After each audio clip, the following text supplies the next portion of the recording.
Pitchers and catchers are reporting. That's right, pitchers and catchers, three of the best words in all of sports. They're reporting this week down in Sarasota for your reigning defending American League East champion, Baltimore Orioles, as another baseball season is on the horizon.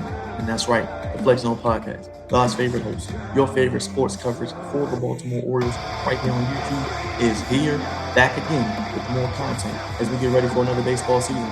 The Orioles are back at it again. Can they win the AL East for the second straight season?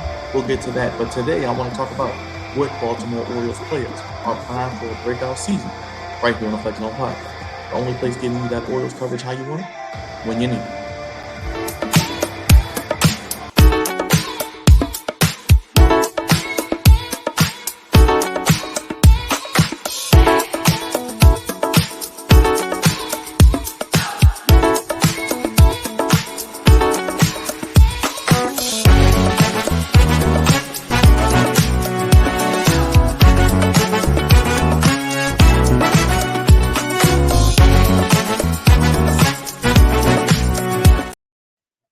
Orioles fans, Birdland, God's favorite host, back again with another Orioles video back on the Flex Zone Podcast, the only place giving you that Orioles coverage how you want it when you need it. Another baseball season is upon us. As I mentioned, the three best letters in all of baseball and possibly in all of sports, pitchers and catchers. It's time for spring training. And as we head into spring training, I wanted to talk to you guys. I wanted to start pushing out the content this week immediately with expeditious intent to get you guys some Orioles coverage. And one of the first videos I wanted to do is we'll get into the player previews and position previews and the team preview, which I'll do a little bit later on once we see how the roster pans out. The Orioles have some guys that are primed for a breakout season. And we can look at the position players and pitchers and however we want to go and start with that. And I'm going to start with the position players. They have some guys that are primed for a breakout season. And make sure you guys go ahead, subscribe if you're new, hit the like button, hit the bell, sound off in the comments. It's yours. Orioles content 365 days a year. But offensively, I looked at Jordan Westburg as the number one guy who popped in my head when I said, I'm going to do this video, talk to you guys about who is primed for a breakout season for the Birds of Baltimore. Jordan Westburg was fantastic last year. He only played in 68 games, so a small sample size. He only hit 3 home runs, hit about 268. He can play second. He may project to go to third if Jackson Holliday is up here on opening day or eventually throughout the season, which he will be. So you could have Holliday at second, Henderson at short, Westburg at third. I think Westburg, if you double that 68 games and he's playing 125 to 140 games, barring any injuries, he could hit, in my opinion, 20 to 25 bombs and hit around 270, 280. So he could be a stalwart in that lineup where the Orioles, one of their weaknesses offensively was power outside of Anthony Santander. So having another guy that could perennially hit you 25 home runs, 20 to 25 home runs would be great. Plus he's going to play, I think, above average defense, if not Gold Glove conversation worthy, right? The next guy that we heard about, Jackson Holliday, we know we're going to talk about him all season. So we're not going to focus on him too much this video, but like I mentioned, pay attention to the competition in spring training if Holliday is going to be up here with the team. And I think it's inevitable because if it's not a matter of if, but when, where does he slot? And they could be at second, Henderson at second, and Westburg at third. We'll see. We'll see. But they also could possibly put Holliday at third, have Westburg at second, and Henderson at short. Or short, Henderson can play third. They could have Holliday at short and Westburg at second. I know, very confusing. But offensively, also, it's 2 guys. Well, actually 3, because there's a crop of young guys who are going to be on this team in the outfield. We know Santander, we know Hayes, we know Mullins, who we hope can stay healthy this season, because that's a key that I'll get into when I talk about the outfield position preview. But looking at the trio, Heston Kjerstad, former number 2 overall pick. A pick, I'm not going to lie, I didn't love when I heard about it. I didn't love when they made the selection. I thought there were other guys that were a little bit higher slotted. They went lower slot and maybe got more production. But the guy has more power than I knew. He can really hit the ball to all fields. He brings that left-handed bat, which the Orioles have so desperately, in my opinion, possibly needed over the last 2 to 3 seasons, which they could have went after last year for Cody Bellinger, but he's still out there, but he'll probably go back to the Cubs. Kerstad can bring you that. He could be an everyday DH caliber type guy if needed. A left-handed bat and hitting to the short porch and right field at Camden Yards is going to do him wonders. Now, I do think that he, with Colton Cowser, who's the number 19 overall prospect in baseball, who shown he was a little disappointing to me, but I always thought he was not quite ready yet. I figured he needed a little bit more seasoning at the minor league level and a little bit more time, probably through all of last season, maybe come at the end of last season. But he made some plays in the field defensively. He's very underrated defensively. He can play center field, he can play left field, right field, he can play all three outfield positions, has good speed out there, can hit for power. I think Cowser is a guy I'm really intrigued to see if he can take that next step. We saw what he did in AAA with Norfolk when they won their championship. He has that type of game that he can elevate others, not only in the field, not only at the plate, but in the field, in my opinion. So Kerstad with the power, possibly at DH, is Kerstad a 20 to 25 home run a year guy? You're not going to keep all three of these guys in the outfield forever of Santander, Mullins, and Hayes. After this year, this could be where the band breaks up, in my opinion. If not, barring some type of additional trade that Michael Elias may make that could dangle one of these guys. I don't know, especially if these young guys step up. So Kerstad, who I was not a fan of when they drafted, I was a little underwhelmed, but I'm liking the trajectory of him. We saw it at the end of last year. We saw it in the playoffs. Let the kid get an opportunity. Let's see what he can do consistently in the lineup. Colton Cowser, he was drafted very high as well, number 4 overall pick, I believe. I heard he was a good hitter in college, and let's see that at the major league level. Like I said, that pick, I was probably a little higher on the Cowser pick at the time than the Kerstad pick, just because I knew more about Cowser from a prospect standpoint coming in. Kerstad, I really didn't even know he was a top 5 or 10 prospect in my knowledge, but Cowser was a top 5 to 7 prospect. You get him at 4. So both guys, I hope I'm rooting for and want them to do well. And then lastly but not least, Kyle Stowers. I want to see what he is. He's another left-handed back. Guy who can play outfield, has good defensive abilities, but also has the ability to hit for power. What is his major league future? Is he another trade chip like Joey Ortiz and DL Hall was? He has speed. He has the ability to, in my opinion, hit to all fields as well, like Kerstad. And like I said, he's got to stay healthy. But what we saw of him last season was underwhelming. And I'm not thinking he's going to be too much of an impact player on this team, but he could be a guy with Cowser or Kerstad.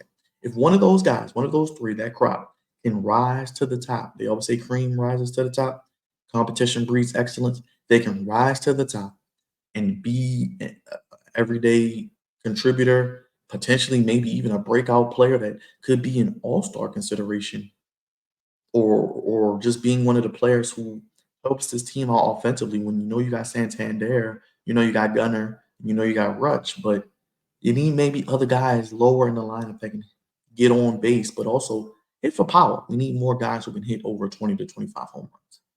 Let's get to the pitching. Pitching wise, I think pitching is the key for this team. I think if they want to reach the heights we want them to reach, Birdland, pitching.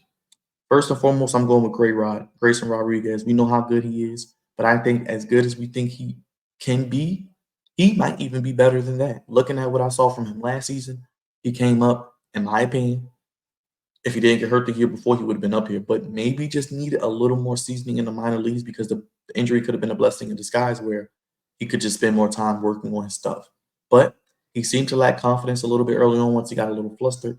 He didn't trust his stuff as much, but once he went back down, give credit to the coaching staff, the managing staff, the Orioles scouting and development team, getting him back right, him being confident in himself mentally. And it's not really the physical tools because he has it all, but physically he has it all. Mentally, he's putting it together and he's showing that he has Cy Young caliber, all-star frontline starter stuff. And I'm rooting for Gray Rod. And now with Corbin Burns, Kyle Bradish, Grayson Rodriguez takes that next step. I think, as I mentioned, he could win 12 to 15 games this season. I think he has the potential, in my opinion, to really, really have his handprint all over this pitching staff and this team as they look to make a big time run in the American League. I want to get Grayson Rodriguez's stats from last year because last year Gray Rod went to do 7-4, and he's only what is he? He's only 24, and he won't turn 25 until this November. And he's still a guy the Orioles have until the year 2030. So they got him, at least 5 more seasons. So if he's not a free agent until 2030, and he's arbitration eligible in 2027, so you still got controllable years of Gray Rod. He's only going to get better at age 24. He's not even in his prime yet. Went 7-4, 4.35 ERA. I'm looking for that to drop. I'm not going to lie. And I'm looking for him to just continue to really be someone in this rotation that can really be dominant, that really can be possibly another frontline starter because he has the capability, and he struck out 129 guys. I want to get a strikeout number because I think he's a perennial 200 plus strikeout guy a year and can probably throw you over 150, 160 innings. I think he's going to win 12 to 15 games this year. I think he's going to be like Kyle Bradish took that jump last year. I think Gray Rod will do that this year. I'm expecting big things from him. Drafted very high by the Orioles, so we know how good he was, but I think even then he is possibly a little bit better. He was 11th pick back in 2018, so you got at least 3 more years before arbitration, or 4 more, and then he's not a free agent until 2030.